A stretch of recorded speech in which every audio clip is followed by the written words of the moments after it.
I want to interrupt this podcast to tell you a little bit more about the online plant-based cooking lessons that I give. Just inspired yesterday, one of the students posted it even in her social media platform. She was like, I'm never buying butter again. We made butter today and it was real, no chemicals, and it tastes amazing. I'm never buying butter again. And that really inspired me to actually share this, because in my mind I'm thinking, I may be silent about this and you may be here thinking, I want to learn how to prepare plant-based foods.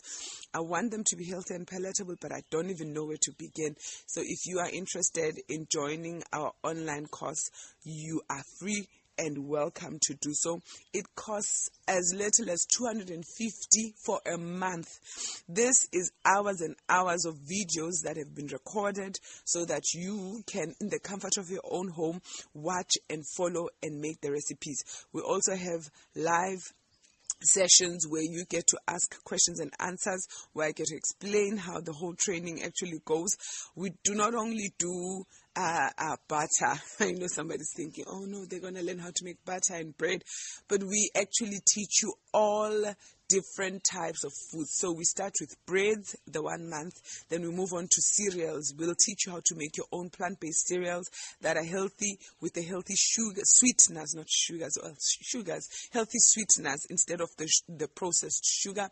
We'll teach you how to make your own desserts, plant-based desserts, how to make your own meat substitutes that look like, taste like, smell like meat, but with none of the meat in them. And this training is geared to helping you to be the best, gentle homemaker, to know that you're serving your family food that will bring life and healing to their body, not disease, but at the same time, they must enjoy it, because God created us to enjoy the food that He has given us in nature. So if you're interested in learning more about these cooking trainings, please head on over to the ALWC business number. There is, when you look at the catalog, there is an icon that talks about cooking training, online cooking training. Click that, send it through with a cut, and you will be able to be registered. You'll be informed about the next session when it begins, and thus you'll be able to book yourself and have your seat reserved for the next round of session of cooking lessons. I hope you will join as we take your health to a higher level.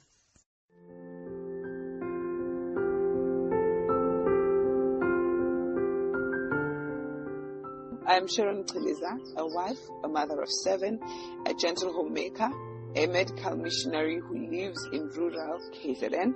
My passion is to teach on health and healing and sharing my life experiences on godly parenting, homeschooling, cooking meals from scratch on a plant-based diet, growing organic, and also sharing on natural remedies and how you can use this to reverse chronic and lifestyle disease, or how you can actually change your lifestyle habits to be more healthier. If you are concerned about the health of your family and loved ones, then have no fear. You have come to the right place.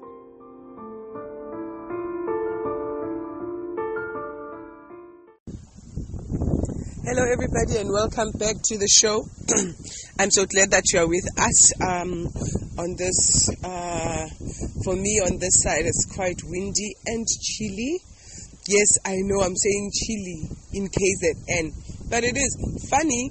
The winter period, as we know it in South Africa, is over, and it was quite hot during the winter period for us, June, July, and now it's August and it's only beginning to get cold.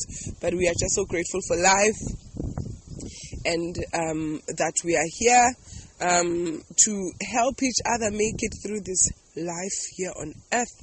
And today I am talking about rethink about what you think about.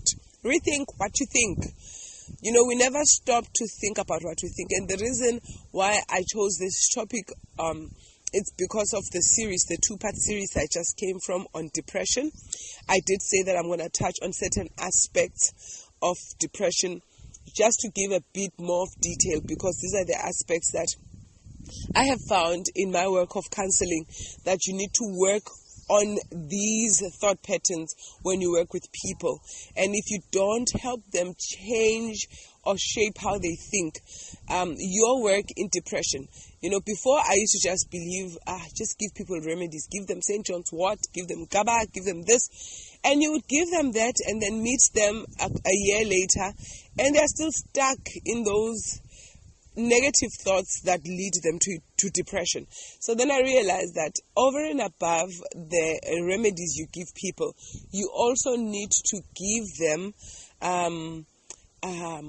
tools that will help them maintain the healing. So the herbs and the remedies may make you feel better, but if you don't know how to handle the stressors, the things that throw you into those depressive thoughts, then it's pointless. You're going to keep falling back into the same ditch and depression will come back again. So we're talking about rethinking about what you think. I like doing this, especially with my life, because there's a point in my life where I thought my life was over. And I woke up every morning. I went to bed every night with the desire never to wake up, because I just felt I am worthless. I am nothing. It's a mess. No one can ever change the situation. I'm just a liability and all should just end. But I just didn't have the courage to kill myself. I read somebody's status the other day, and that really saddened me, and their status was, and I know how they feel because I've been there at some point. Their status was, the only reason why I'm still alive is because I'm afraid of killing myself. And that's deep. That says things are so bad, and the filter I am using to view my life is such that I don't have hope. And there was a point in my life where I was exactly there. This was when I had just entered into, I was in my mid-20s, and I had my first child outside of wedlock. Now that's a big one, especially for us as black girls who are Christians. Now I know it happens a lot. There's a lot of teenage pregnancy all around. And I know I was not even a teenager. I was 26. But I remember that there was a time where I was in a taxi at that time. And the radio station was on the news. It was news, I think. And the commentator was saying, the rate of teenage pregnancy is skyrocketing in the country. And I was sitting there feeling like they're talking about me, but I wasn't a teenager. But the fact that I was not married, and here I was pregnant, for me, that was a huge blow. I felt I had let down the whole entire world, because I had worked so hard in my teenage years, to live right, to do the right thing. And that was the problem exactly. I was working hard not to, instead of focusing on what I could do, to not have to focus on not falling pregnant. But anyway, so that's where I was. And I just thought I'm a failure. In fact, I was like Jonah of Tarshish. I ran away from home. And for 6 months, I moved to East London. There was a job opportunity there. I didn't even have the courage to tell my mother that I was pregnant. So for 6 months, I was in East London. I was working there. And every night I went to bed, I prayed for either I died or the baby died or we both died. But, I just didn't have the courage to face life just with the thought that I'm pregnant. And how am I going to tell the world and disappoint everybody? I'm a failure. I'm such a failure. What I failed to recognize was that, yes, I failed in one area of life, but there's many other areas where the Lord had used me, in other people's life to be a blessing. And if I died, the blessing that I had been in other people's life would not have been. Worst of all, if I died, that was going to be such a big wound in my mother's heart. If there's anything that any parent dreads more than anything else in life, is to bury their own child. Parents live to believe that I will grow old and die and my children will bury me. But to bury your own child, and at such a young age, that's even... So you when you think negative thoughts and you think it's over, it's the end, I'm the worst person, you even imagine you even think of things that will actually cause such deep wounds in other people's hearts. You become selfish. You become so engrossed in self that you don't actually understand the effect or the impact of your negative thoughts, not only to yourself but to those around. Yes, I had failed. Yes, I was going to disappoint my mom. And she was disappointed when she found out. Deeply disappointed. But boy, was she supportive. Boy, has she been a pillar. Boy, had I not had a mother like her, I wouldn't be where I am today. She was so supportive. She was part of the people who taught me how to think about what I think. You know, my dad as well. My dad, I remember the first thing that my dad said to me when he found out, he's like, it's not the end of the world.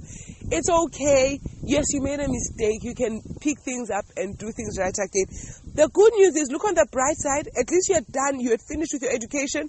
I had just graduated the year prior from university. Just finished though I don't really value much of that education anymore. But at the time, he was trying to look at the bright side. Yes, there are others who got pregnant while they were still in high school, others who got pregnant before getting into varsity. You had finished, you had graduated, you started working. So look at the bright side. At least the paths that were going to be severely interrupted and disturbed by your having a child outside of wedlock have passed. And now what you need to focus on is raising this child and doing the right thing towards this child. You know, so both my parents were very pivotal, but at the time when I hadn't told them, I just thought death was the only thing that would make them happy, while it was the worst thing. So you see, my thought pattern was quite bad. And that's what I want to address today, is that when we fail in life in one aspect or the other, and we start thinking negatively, sometimes it's not even failure by doing something wrong, but it's failure by experiencing situations that were not so favorable to how you would prefer being treated, but you assume them, or you decode them, you analyze them in a negative way. And I'll make a simple example. I was listening to a powerful sermon yesterday by Dr. Papu. He says that no one was born to make you happy. And then he says no one was born to say hello to you. You know how we get angry or our life ends because you passed someone, a friend, and they didn't say hi to you. She didn't say hi to me. I said hi to her and she didn't respond back. You know, and what your thoughts are after you pass through that encounter could either go one or either way. The one way would be, oh, she hates me, she must not like me anymore. Feeling sorry for yourself, self-pity. Or it could be, oh, she must have had a really hard day. I know this person, you know, I've had really wonderful times with her before. There must be something wrong. I should find out. And let's say, what if she did say, she deliberately did not say hi to you? It has nothing to do with you, but everything to do with that person. They are experiencing something negative in their life and they are decoding it incorrectly and responding to everybody else negatively based on their experience. It has nothing to do with you. It shouldn't ruin your day, shouldn't change how you feel, it shouldn't change how you do things. It should not cause you to want to commit suicide simply because this person does not like you anymore. But we do that because we haven't trained our minds how to think. There's a scripture that I love where it says that let this mind, which was also in Christ Jesus, be in you. That's Philippians 2 verse 5. I always ask myself, sorry about that, I always ask myself how Jesus thought. Have you ever thought about that? There's a song I loved, it's a Christian song. It says, I want to walk like you, I want to talk like you, I want to pray like you, I want to live like you, I want to talk like you, I want to walk like you, I want to love like you. You know, have you ever thought about how Jesus thought about different situations? Do you think he spent time thinking about who did not greet him, as opposed to thinking, how can I make this person's life better than what it was before they met me? There's a book I love, Ministry of Healing. It says that though Jesus led a lonely life here on earth, you can imagine why it was lonely. I mean, he was used to a divine life, seamless atmosphere, and suddenly here he is degrading himself to sinful humanity, living in a life full of pain, sorrow, and suffering. how can that not be a lonely life? So he says, though he led a lonely life, yet it was heaven to be in his presence. And I just try and imagine that just that quote is one of my favorite quotations. Though he led a lonely life, yet it was heaven to be in his presence. So it goes on to explain how everybody wanted to be with Jesus. That's why people would seek him out. When they would hear that he's coming, they would want to go and be with him, because you cannot be somebody who thinks right and rub off people negatively, and every time people think of you, they don't want to be in your presence. In fact, everybody wanted to be with him so much that even the ones who hated him followed him all around. When you read the Bible, which talks about the Pharisees and the Sadducees, they followed him around to try and spy on him and find what was wrong. Why would you follow somebody who is just depressing? It means they also were blessed by hearing the things he would say. If it was boring to be in his presence, they'd be like, it's so boring. I'm not going. I'm going to waste my time listening to this guy. But he was that interesting that even his enemies found him interesting to follow around. I love a portion in the Bible where he says that the angels followed him, the soldiers that were called to spy on him, followed him, and as they were listening to him, because they had no beef against Jesus, but they were sent by the Pharisees and the Sadducees, and it says as they were following him around, listening to him speak, it says that he spoke such that they were convinced that, wow, this guy is the Messiah. And when they came back, they did not come back with a negative report, but they came back with a report such that, it made the Pharisees and the Sadducees so angry, because, wow, never did a man speak like him.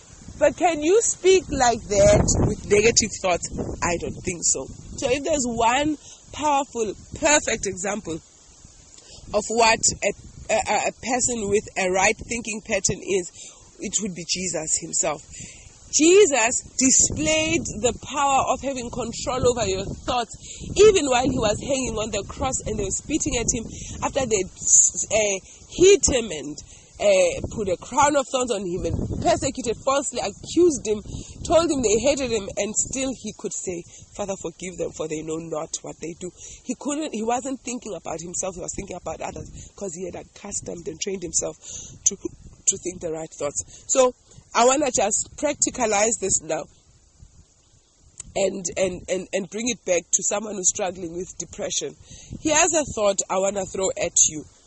Something that actually helped me at the time for me to get over the depression over getting a child outside of wedlock was this thought. My life is meaningful not because of my achievements or my accomplishments or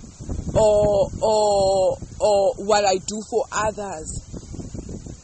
My life is meaningful simply because God says so. Yep, take it in. What I do, what I fail to do, means nothing. If I'm the worst person ever, it still makes my life very meaningful, because it's very clear that Christ would even come to die even if there was just one sinner here on earth. So my life is meaningful because God says so. And so if it's meaningful and you walk around thinking, I'm meaningful, I'm worth it, I am worth it, Christ would come and die for me if I was the only person, then you have no time to be feeling sorry, but you have time for gratitude and thinking, so what can I do to make someone else's life better? Our lives hold meaning because God loves us and because we are His. Simply by who we belong to, that determines our value. It doesn't depend on someone else, what they think of me, what they say about me, whether they respect me or whether they love me, or whether they are going to stay or be out of my life. It doesn't matter. If I believe that I cannot live without a certain person, and that my entire existence depends on this person, I'm setting myself up for a very big, what's called misbelief. And so I'm going to talk about misbeliefs. There's a doctor called William Backus. he actually says that our misbeliefs are the direct cause of emotional turmoil, maladaptive behavior, and most so-called mental illnesses. So most mental illnesses are because of our misbeliefs, believing incorrectly about ourselves, about our life, about those around us, about our family, about our friends, about our neighbors, and even about God. So we become victims of our own lives, and if we don't address our misbeliefs, we become victims of events and circumstances and painful emotions. So we have to change how we think, and we have to change how we feel. And so how do we do that? You have to listen to your thoughts, because our feelings stem from our thought pattern. How I think and how I process situations, it's my thought pattern. So think about your thoughts. What is your self-talk? What are you saying to yourself every day? Are things going to work out? Or life is just bad. It's boring. It's never going to get better. What are you telling yourself about yourself and others and God? What are your misbeliefs? What are you comparing yourself to others and wishing you had different circumstances? Are you comparing yourself to other people? That's one of the things that cause major depression now. And I think that living in the city just fuels it. No offense intended here, but I'll tell you this, that city living encourages competitive living. It encourages competition. I'm here at Ndondweni. Our property is about 7 hectares. My neighbor, if I want to see my neighbor, I deliberately have to get out of the house, walk about 2 kilometers to our gate so that I can get to see my neighbor's property, and then walk into their gate and walk maybe 1 kilometer. 500 meters. I'm thinking about Mamtuli. The next neighbor, after I get out of my gate, the next nearest neighbor, I have to walk another 2.5 kilometers to get to their gate, and then walk inside their gate for another kilometer. Do you get? So for me to know what they are doing and what they bought and what they are doing to improve their home, it just takes effort. It's not something you ordinarily would know and see. And so you don't have time to be minding another person's business, but you mind your own business. But while in the city, your neighbor is just right here. They buy a new car, you see them. They build a new one, you see them. They buy new clothes, Gucci shoes, you see them all the time. And when one is not careful and is not regulating their thoughts or their thought patterns so well, it's easy to fall into the trap of comparing yourself and of being envious. Oh my, envy dries up the bones. It will kill you. Because I'll tell you, the moment you're envious, you're going to do things in response to what they do, and believe me, you can never catch up.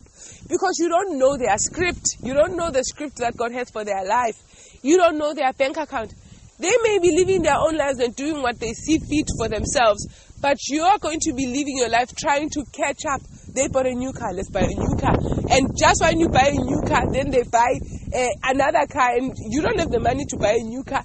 And then they buy new clothing, and then you hear they took their child to Cuba for their varsity, and you don't have the money to even send them to the local varsity. So, thinking about what you think and processing it correctly about yourself, about others around you, and about God is what would save you from all of that. And it's important to learn to think about what you think about. A lot of people have accustomed themselves to just let their thoughts run with things. Okay, now I want to get to the meat of things, because I think I gave quite a detailed background. It's important to also understand that our thoughts change our brain chemistry. And I have to mention this because we're talking about mental illnesses here. We're talking about depression and anxiety. When you think negative thoughts, an electrical transmission goes across your brain, and you become aware of what you're thinking. When you think anxious, angry, or sad thoughts, your brain releases stress neurotransmitters. And these stress neurotransmitters, like your cortisol and your adrenaline, activate your limbic system and make your brain and body feel bad. But when you think positive and hopeful, and happy thoughts, your brain releases neurotransmitters that are positive, like your serotonin and dopamine and oxytocin, which make you feel good and happy. And do you see how important it is to monitor what we are thinking? Because how I'm feeling is determined by my thoughts. And if I'm already thinking negative thoughts, I'm going to be releasing the wrong hormones, because you are your hormones. I'm going to be releasing the wrong hormones, and when I release the wrong hormones, what's going to be happening? I'm going to feel the way that my hormones, the hormones that have been released, will make me feel. And if it's the bad hormones, the cortisol, the stress hormones, I'm going to feel horrible. And so you want to mind that as well.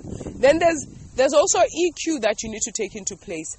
You know, emotional intelligence is very, very important in learning how to manage your thought patterns. We all know a lot about IQ intelligence, where people, intelligence quotients, where you can measure how quickly somebody can solve a math problem, or how they can, you know, they are good thinkers, they've got a good memory, and they are able to solve not relational problems, but they are able to solve problems. Like in engineering, they're able to solve such problems really quickly. But EQ has to do with emotional intelligence, where you have to deal with resolving relational problems. You know, these people are the people who think more clearly, who communicate more effectively, and live more successful and happy lives. It's been found that when you have a high IQ and a low EQ, you'll most likely fail in most things in life.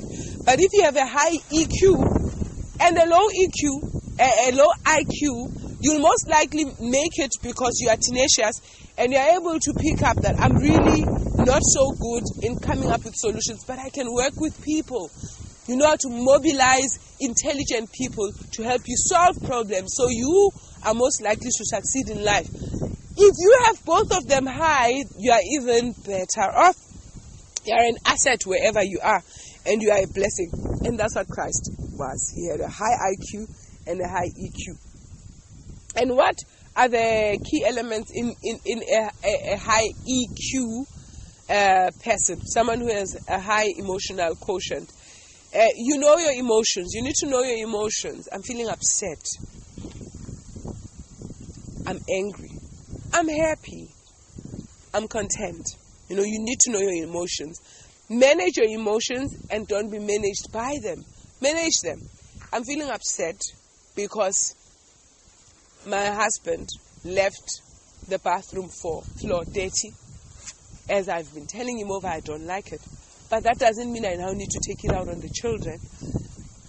We'll talk about it later with my husband. Just clean up here, get back into the kitchen, and be all right. Let's get on with things.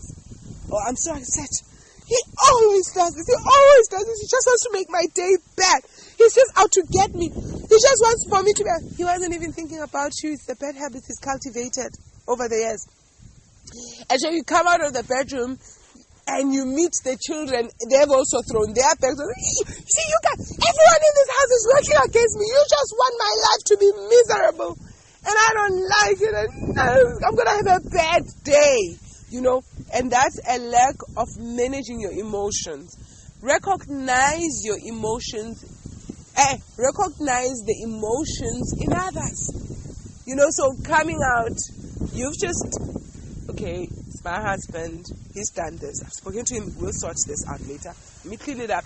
And you come out, and the kid also has his clothes done, you're about to, and then he, Mama, the other one did this to me. You recognize, oh, you're feeling sad, you're feeling upset, right? You're feeling upset because they took your bagel. Oh, I'm so sorry that they took your bagel. So, what are you going to do about it? But I want my bagel and I want it, but they've eaten it already. We could just eat bread instead, and then later on we'll sit down and talk to your big brother about this. You know, you're recognizing other people's emotions, you're acknowledging how they are feeling, and you're managing the situation in a way as to calm it and turn it into a positive experience, as opposed to, my bagel, Dania, you do this all the time. You take your sister's bagel all the time. What kind of a person? You're a horrible big brother. You just perpetuating the bad atmosphere. So it's also being aware of other people's emotions and working with them in managing relationships. That's a high EQ person, managing your relationships, right? And then motivating yourself to achieve your goals.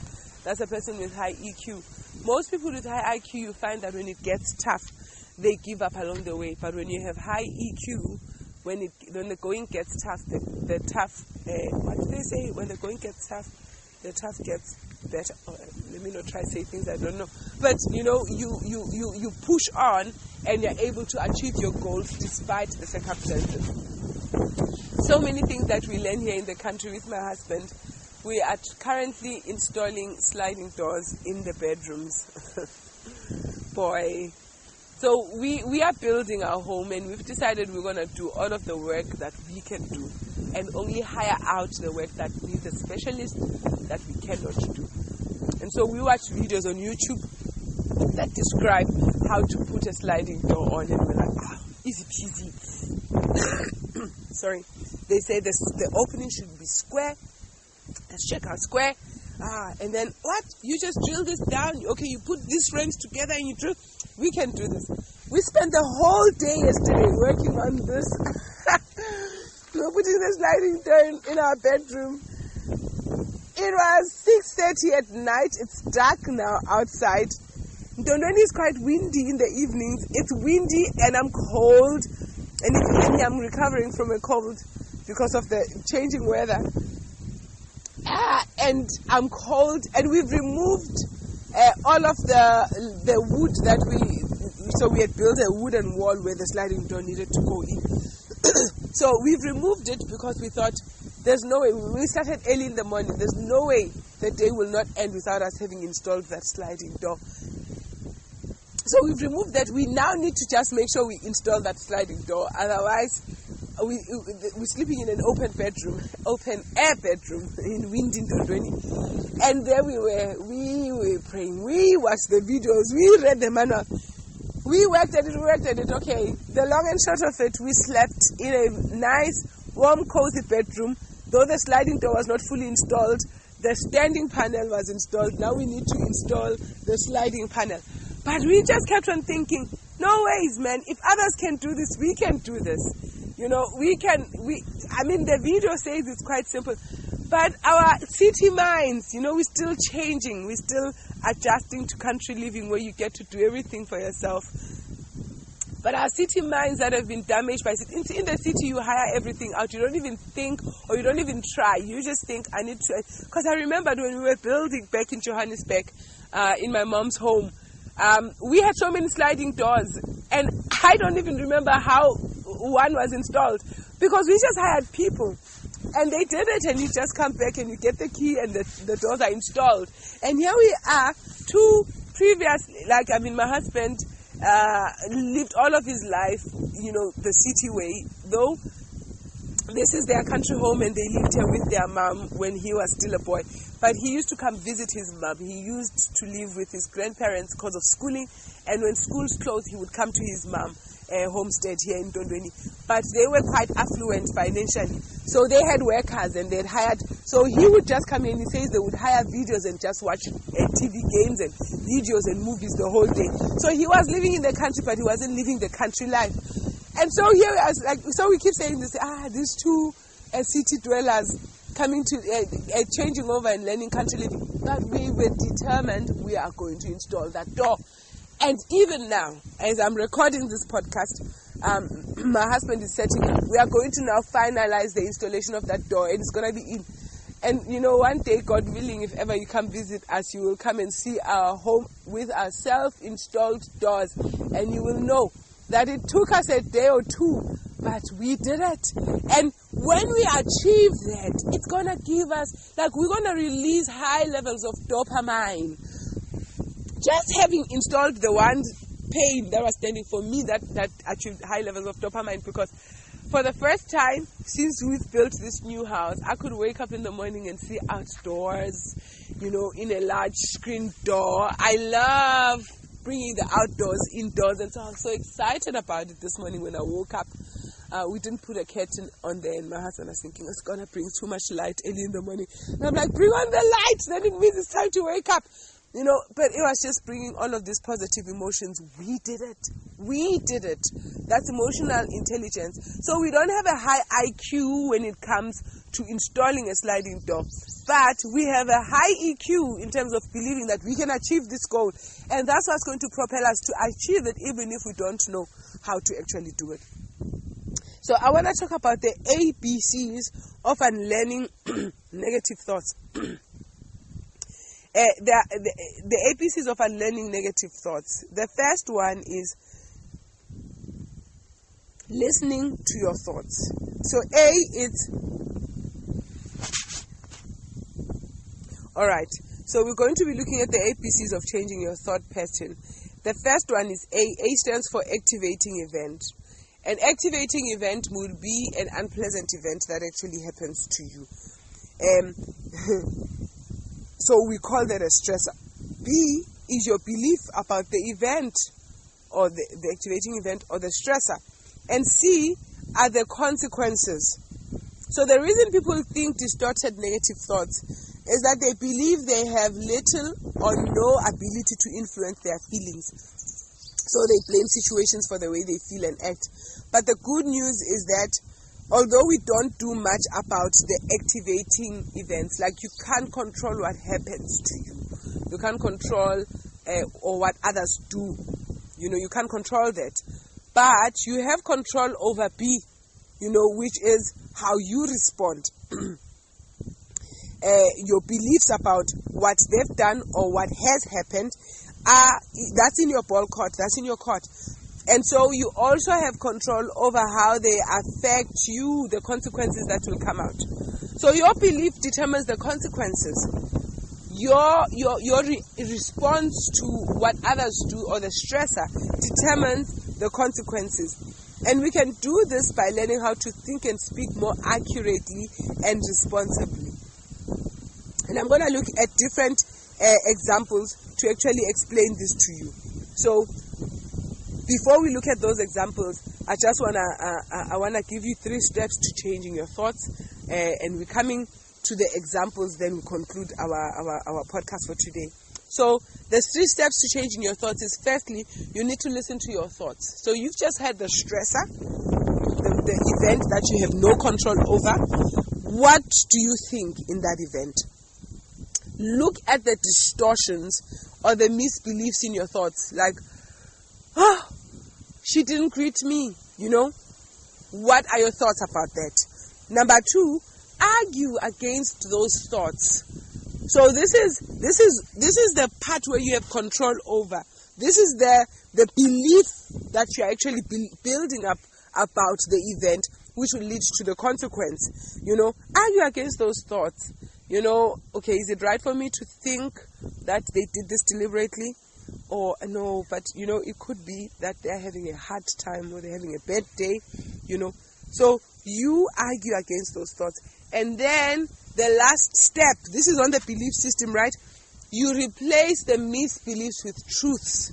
All right, the truth of the matter is, even if they didn't greet me, will it really end my day? Will it shatter? Is it breaking me in any way? Is it changing my plans for the day, or what I need to achieve? No, it isn't. I'll deal with it when I meet them the next time and just address the matter if really it needs to be addressed. If it doesn't need to be addressed, get over it. Don't take offense easily. Thinking, replacing those misbeliefs with positive thoughts. I like replacing them, especially with scripture, because I'm a Christian. It helps for you to replace it with positive. Christ being my example, he always responded with scripture to the misbeliefs of others, to the wrong thoughts that are being brought to his mind. He would block them with what? With scripture. And so that's what I believe you should do. So let me just go through a few examples of 10 negative thinking patterns. So the first example I will take is where you think you can read people's minds. It's a wrong thinking pattern where you think you can read some people's minds and then you come to the wrong conclusions. But let's give an example. You assume that a person is reacting negatively to you, but you have no evidence to support this. So, for instance, the example I gave earlier, a friend passes you at, let's say you are in town and a friend passes you and fails to say hello to you. Your misbelief is, oh, she's ignoring me, so she must not like me anymore. Or she thinks she's better, or she's embarrassed by me, or she doesn't want to be seen greeting low-class people like me. That's a misbelief, you know. And the truth about the situation that you can tell yourself that is positive is, although she didn't get to greet me, perhaps she had a hard day and didn't notice me, or she's overthinking, or if truly she's thinking, I don't want to be embarrassed by being seen greeting this person, then the problem is with her, not with me, because I am a worthwhile person. Christ would come down and die just for me if he had to. So if she thinks it's an embarrassment to be seen greeting me in public, then she has a problem, not I. Do you understand how you work that out? Ne? So that's when you read, mind reading. It's like negative thoughts or coming to wrong conclusions by mind reading. You know, assuming that you can read someone's mind, you can never tell what the person thinks, because even if, as I mentioned, even if she did not greet you because she didn't want to be associated with you, don't know that for a fact. You know, you are just thinking this is what they are thinking. The other way of thinking incorrectly about somebody is when you think the all or nothing kind of way. So let me give you an example of this. You know, when you think that everything is just black and white at all times, it's either it's wonderful or it's awful. There's no in betweener. So let me give you an example. So I got this example somewhere where they said this guy Jonathan got courage to actually ask a girl out on a date, and how he did it is he left her a voicemail. A few days later, the girl had not responded to say that I got the message and yes or no. So what do you think the guy was going through in those few days when he was waiting for the response? The misbelief that he could have gone through would have been, I'm a total loser. No one will ever want to go out with me ever again. I'll never find someone to marry. So why even bother? Those are negative thoughts, right? Simply because one girl did not respond. But the truth is, maybe Susan didn't get my message. What if I think I left the voice message and it didn't go through? Or I did leave it, but she just so... I mean, I'm one of those people who do not listen to voice messages. So, what if she actually didn't listen to the voice message? You know, what if she actually did listen, but decided to ignore the message? Well, if she did that, that's her. That doesn't mean all other girls will do the very same thing. I'm still a worthwhile person.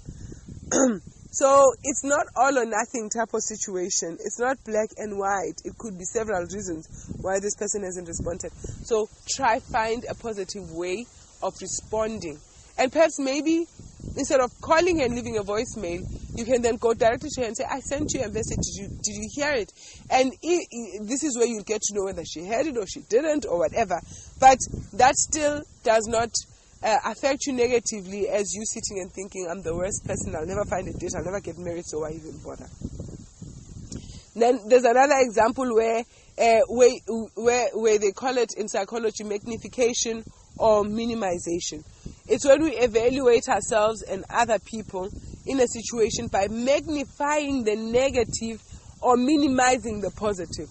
You magnify the negative and you minimize the positive. So, for instance, I do a lot of speaking engagements, and by God's grace, I've grown through that one. But when I was still young, there was that thing where you prepare a speech, you write it down, and then you go in stage, and then you start giving the speech, and then you forget certain lines, and you run over this, and you run over that. You speak, but at the end, people, stand up and they clap, and when you come out, oh, that was a very lovely speech. Thank you so much. I was so blessed by what you shared. And I went through a time where I would be like, oh no, I didn't say it right. That punchline I didn't emphasize. And I would spend a lot of time focusing on the negative instead of focusing on the positive, where they actually complimented and say, oh, that was a love speech. I loved it when you said this. That really blessed me. So you magnify the negative and you minimize the positive. So the right way to respond in such a situation is, okay, I made a few mistakes, but people were blessed by the speech. So the next time I'll practice more. I'll make sure that my notes are more visible so that I don't miss the punchline. But, well, I'm glad that I did it. At least I had the courage to stand up and do what? And say the speech. So magnification or minimization. Then there's the one where you exercise negative ways of thinking by reasoning emotionally. You know, reasoning with your emotions, that's the worst thing you can ever do to yourself. There's an example here that I actually wrote down that I read somewhere. It says, Mary moved to a new city and had trouble making friends. She felt very lonely but gave up on going out to meet new people. What's the misbelief? I feel lonely and helpless. I can't meet new people. But what's the truth about the situation? Although I feel lonely, I will ask my co-workers if they want to go out for dinner sometime. I will look for a gym. I will look for a church, a local church. That's what we do as Seventh-day Adventists. We have an international community. So you go to a new place, you feel lonely. It is simply because you haven't taken the time to look for a local Seventh-day Adventist church. I will look for a church and go there. And once you're there, you're definitely sure to make friends because it's like-minded people. You know, so you can make an emotional decision based on reasoning emotionally, or you can think the right way and make the right decision. Personalization. It's where you take things personally, blaming yourself completely for bad outcomes just because you had a small role to play in them. You know, for instance, your child gets a bad grade at school. Oh, I'm a failure as a mother. Johnny, you are just, you have a terrible mother. I did not teach you right.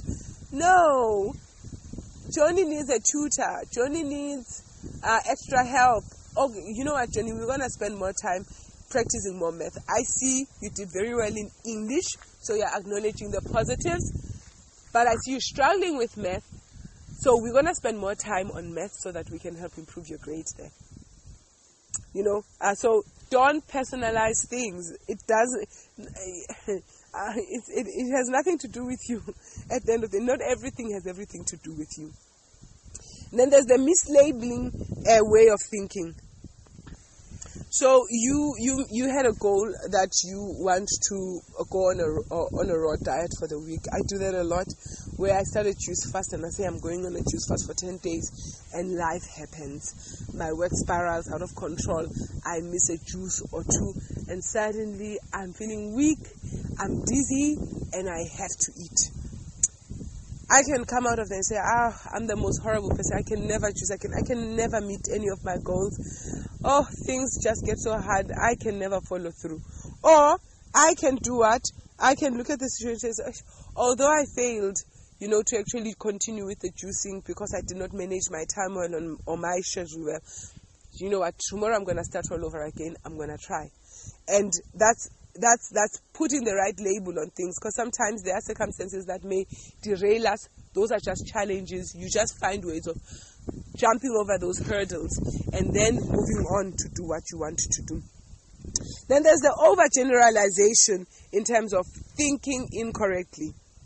Where you think, the bad things will always be happening. Always, in my family, every time somebody travels overseas, somebody gets involved in an accident or somebody dies. Generalization. Everyone in my family, we've always been stupid. Everyone fails in my family. No one ever got a college degree. No one ever got a driver's license. We never drive. That's overgeneralization of negative things. Yes, maybe in your family nobody did that. It's because they never put their minds to it. Maybe it was never important to them. But you can put your mind to it and actually go ahead and do it and accomplish it. And then the other way is discounting the positive. When you are being complimented and you downplay it. Oh, you are such a good speaker. Oh no, I'm just the worst. I'm horrible. I just think I blunder, I run over with. No, but you spoke so well. I love listening to you. Oh no, I'm just terrible. No one should ever speak like no. Stop that. Learn how to receive compliments. Thank you so much. I'm so grateful. to the gift that God has given. I hope that it benefits even more people. Simple. You move on. If you don't want to take the compliment, then pass it on to the Lord. But don't discount the positive that you are actually receiving. And so, those are the different ways that we can actually think in a negative way that disable us. But to work on our misbeliefs and think it's not something that will come naturally. We are just generally prone to being our own worst enemies, to think the most negative about ourselves. But when we take the time to actually process things the right way, and we start thinking about what we are thinking, this is where we can start processing and coming to the right conclusions. I like the scripture says, I can do all things through Christ who strengthens me. So if you think you can never change your negative thought patterns, you are wrong. You can. You can if you believe you can, and if you tell yourself that you can. Through Christ who strengthens you, there is nothing impossible. And so every time you catch yourself thinking something negative, something that's distorted, always ask yourself this question: is this true? Is this honest? Is it pure? Is it just? Is it lovely? Is it of good report? Is it virtuous? Is it praiseworthy? If it is, then I'm going to keep thinking about it. But if it is not, then I want to stop thinking about it. That will save you from a lot of negative thinking. Thus, in the long run, it will save you from what? Anxiety and depression, destructive thoughts that can lead you to serious mental illness. Thank you so much for listening and for joining in. If you were blessed by this, please make sure you like it, you comment on the comment section. Share it with as many people as you possibly can, because the more you share this, the more people can be helped and aided. And I will see you next time in the Gentle Homemakers podcast. Bye for now.